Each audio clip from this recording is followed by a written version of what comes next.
닮았어요. 솔직하게 말씀드리면 여자아이니까 엄마를 닮아주면 얼마나 좋아요. 엄마를 닮으면 너무 좋은데 저를 닮았다는 겁니다. 제 피부만은 닮지 않기를 원했는데 제 피부랑 똑같이 닮았고요. 피부뿐만 아니라 취미도 닮았더라고요. 제가 만화책을 참 좋아하는데 저희 아이도 만화책을 너무 좋아하는 거예요. 만화책 때문에 공부도 안 하고. 셋째하고는 아시다시피 얼굴이 너무 똑같아요. 셋째하고는 얼마나 닮았던지요. 셋째를 낳았을 때는 제가 큰 교회에 있다 보니까 누가 제 와이프인지를 아무도 몰랐거든요. 근데 저희 와이프가 저희 셋째를 앓고 딱 지나가면 사람들이 하면서 전도사님 와이프라고 이렇게 바로 말해줄 정도로 너무 똑같은 거예요. 저랑 생김새가.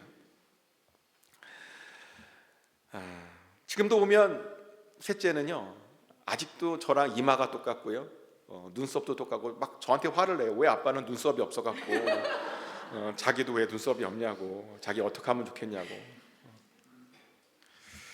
이처럼 부모 자식 사이는 닮습니다. 사실은 좀 안 닮으면 이상한 거죠.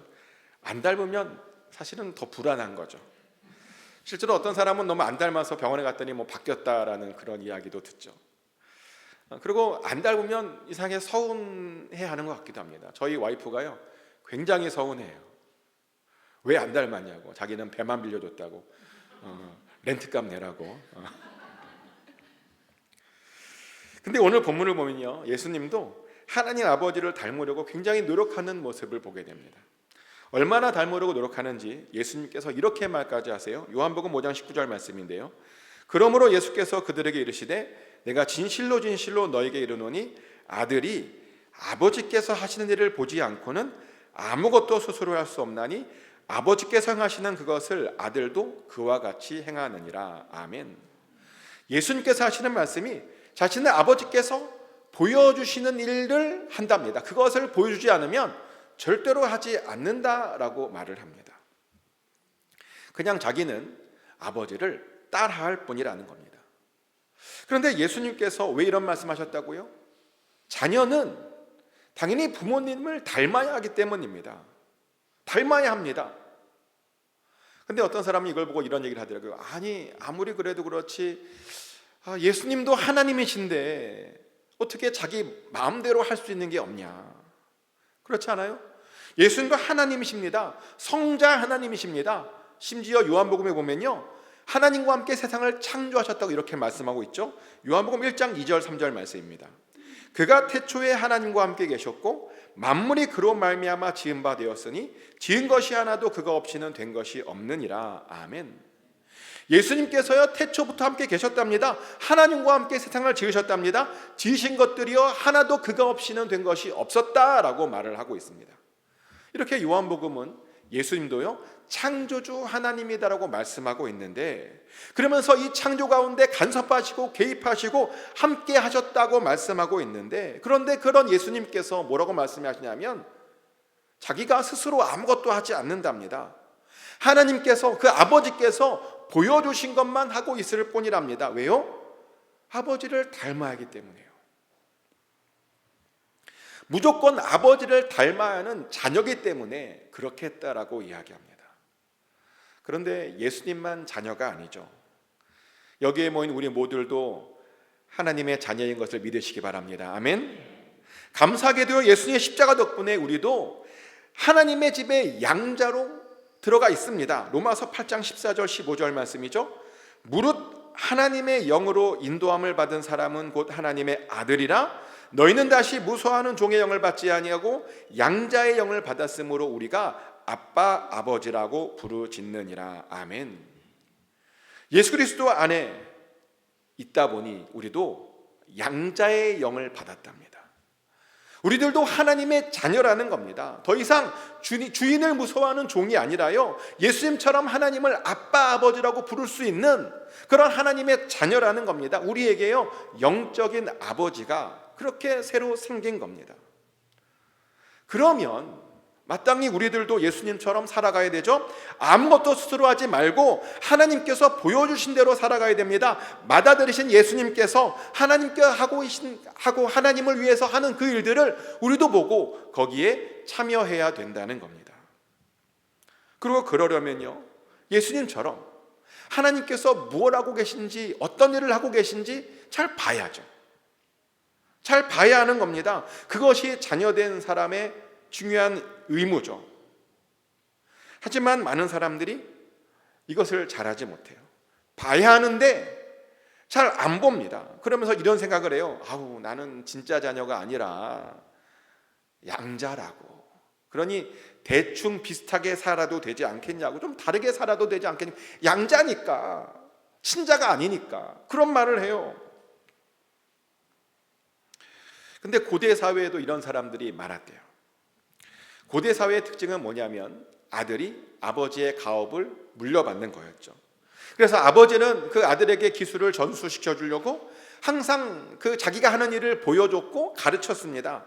그런데요, 아들만 그렇게 보여준 건 아니고요, 그 집에 있던 종들도 같이 보게 했고 같이 도와주게 했습니다. 그런데 아들이 크면요, 그 아들만 따로 불러서 아주 중요한 걸 가르쳐줬대요. 아들만 따로 불러서. 그래서 어느 것을 보느냐, 무엇까지 보느냐가 그가 아들인지 아닌지를 알 수 있는 그런 증거였답니다.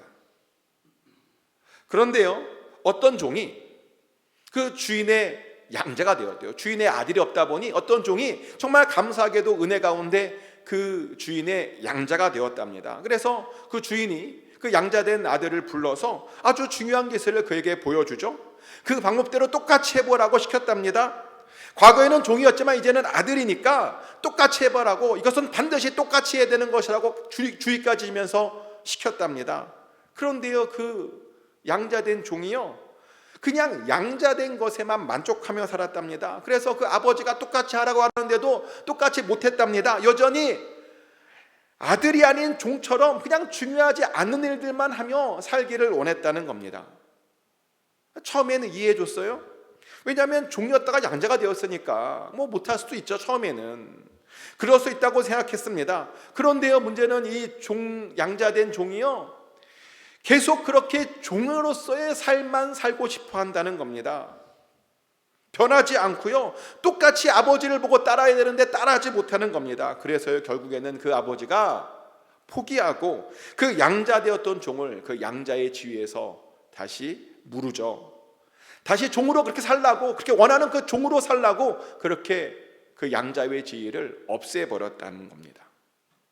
그런데요, 자기가 뭘 해야 하는지 모르면 이렇게 양자의 지위에서 우리가 쫓겨날 수도 있습니다. 내가 자녀로서 살지 못하면요, 하나님께서 이것을 물을 수 있다는 겁니다. 그래서 우리는요, 하나님 아버지께서 우리에게 보여주신 그대로 살아야 됩니다.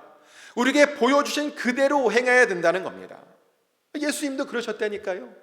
예수님도요, 본대로 행했다는 겁니다. 하나님께서 무엇을 하시나 보셨고 그것을 행하셨습니다. 그랬더니요, 놀랍게도 하나님께서 뭐라고 말씀하시냐면 예수님에게 더 큰 일을 맡겨주시겠다고 말씀하시는 거죠. 요한복음 5장 20절 말씀입니다.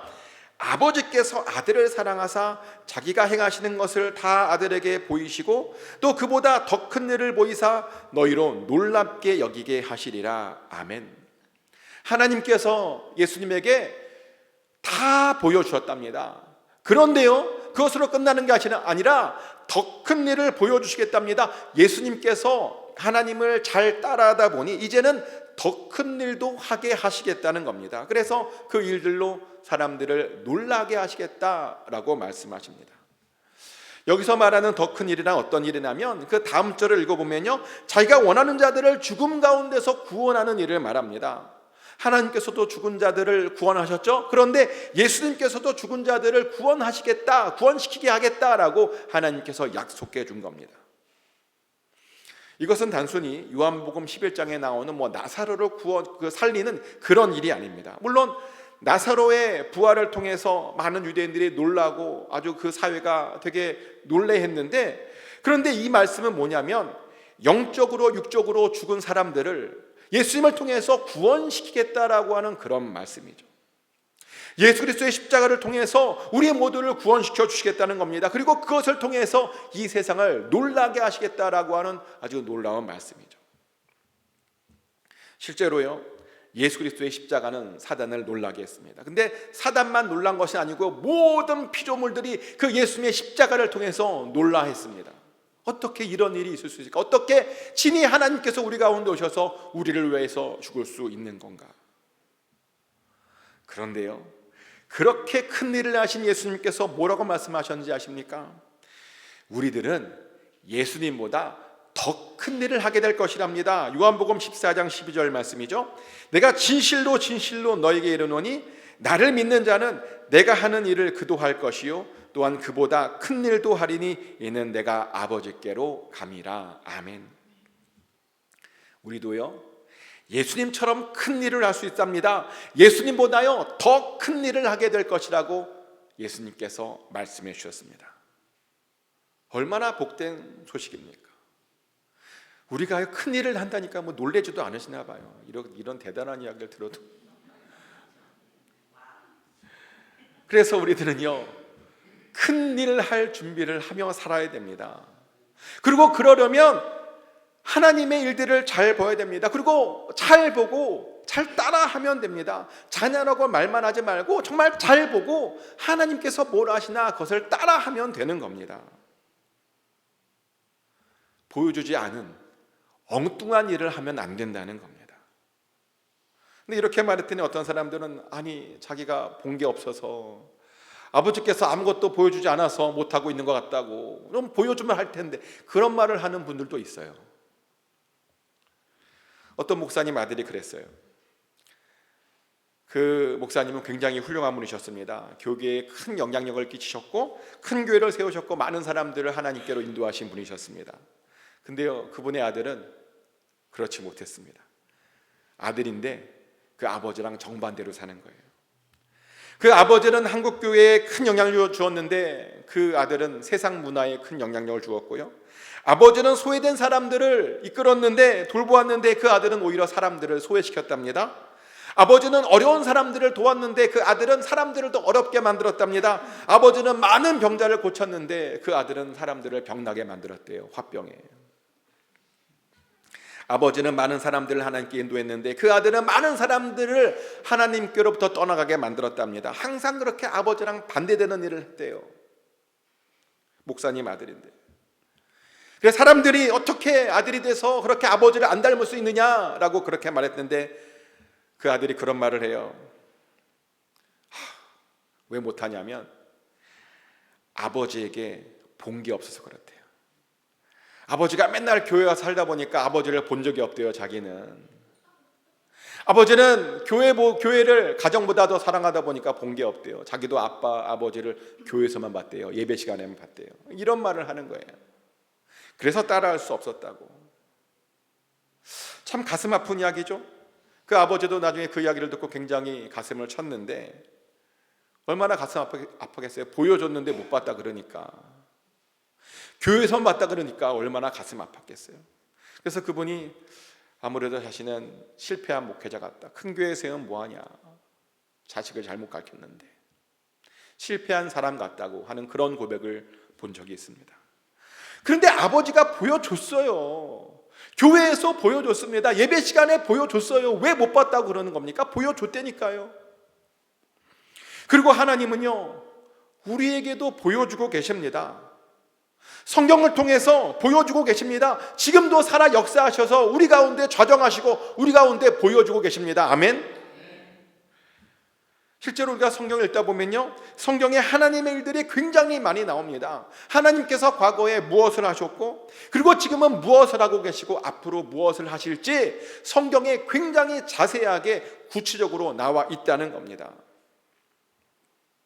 그런데 안타까운 것은 사람들이 성경을 읽지 않아요. 성경을 읽지 않다 보니까 알지 못하겠답니다. 보지 못하겠답니다. 지난주에 서재삼 장로님께서 이런 한탄을 하시더라고요. 자기가 만난 장로가 어떤 장로가 있는데 성경 한 번 읽지 않고 장로가 된 사람이 있어서 굉장히 큰 충격을 받았다고. 어떻게 성경 한 번 안 읽고 장로가 될 수 있느냐고 그런 한탄을 하셨어요. 근데 장로만 그렇습니까?